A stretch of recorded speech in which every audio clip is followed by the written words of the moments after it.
خوشبو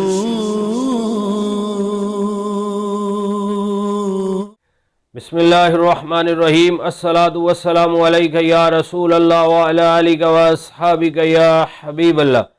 معزز ناظرین و سامعین، حضرت بابا فرید گنج شکر رحمۃ اللہ علیہ کی بارگاہ میں ایک عورت حاضر ہوئی، عرض کیا کہ حضور میری 3 جوان بیٹیاں ہیں، شادیاں کرنی ہیں اور بڑی غریب ہوں، میرے پاس کچھ بھی نہیں، کوئی مہربانی فرمائیں، کچھ عطا فرمائیں۔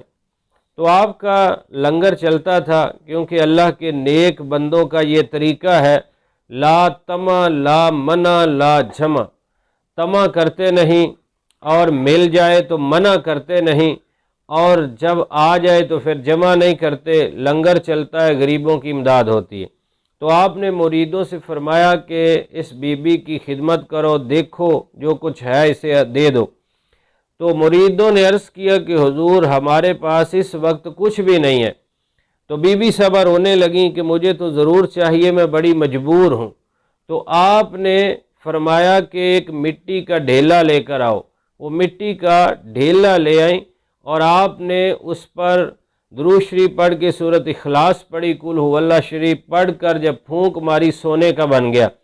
وہ لے کر چلی گئی، خوش ہو گئی، اور اس نے جا کر وضو بنایا، نفل پڑھے اور بہت سارے مٹی کے ڈھیلے جمع کر لیے۔ وہ سورۃ اخلاص پڑھ کر پھونکے مارتی رہی اور دیکھتی رہی، وہ مٹی کی مٹی ہے۔ ایک دن، دوسرا دن، تیسرا دن، 3 دن تک وہ عمل کرتی رہی، لیکن وہ مٹی کی مٹی۔ پھر حاضر خدمت ہوئی کہ بابا جی نے کوئی درمیان سے چیز چھپا لی ہے، وظیفہ پورا پتہ نہیں چلا، ورد کا پورا پتہ نہیں چلا، جو انہوں نے دم کیا مجھے مکمل سمجھ نہیں آئی، وہ تو دم کیا سونے کا بن گیا اور یہ تو مٹی ہے، میں 3 دن سے کر رہی ہوں۔ تو پھر حاضر خدمت ہوئی، عرض کیا حضور آپ نے سورۃ اخلاص پڑھی، درود شریف پڑھا، سونا بن گئی مٹی، اور اب میں تو 3 دن تک پڑھتی رہی، مٹی کی مٹی رہی۔ تو آپ نے فرمایا کہ تو وظیفہ تو فرید کا کرتی رہی، لیکن زبان فرید کی کہاں سے لوگے؟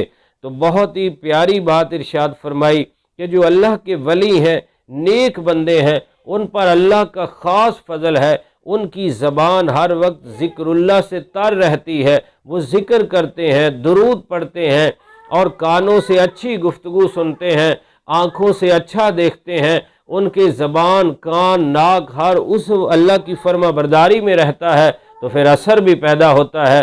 اور ایک زبان سے گناہ ہو رہے ہیں، غیبت و چغلی ہو رہی ہے، جھوٹ بولا جا رہا ہے، اب اس سے نکلا ہوا وہ ورد کام نہیں کرے گا۔ بزرگان دین فرماتے ہیں کہ اوراد و وظائف یہ کارتوس کی طرح ہیں، کارتوس بڑے بڑے درندوں کو مار سکتا ہے، لیکن جب وہ اچھی بندوق سے نکلے گا، اگر خراب زنگ آلود بندوق سے نکلے گا تو کچھ بھی نہیں کرے گا۔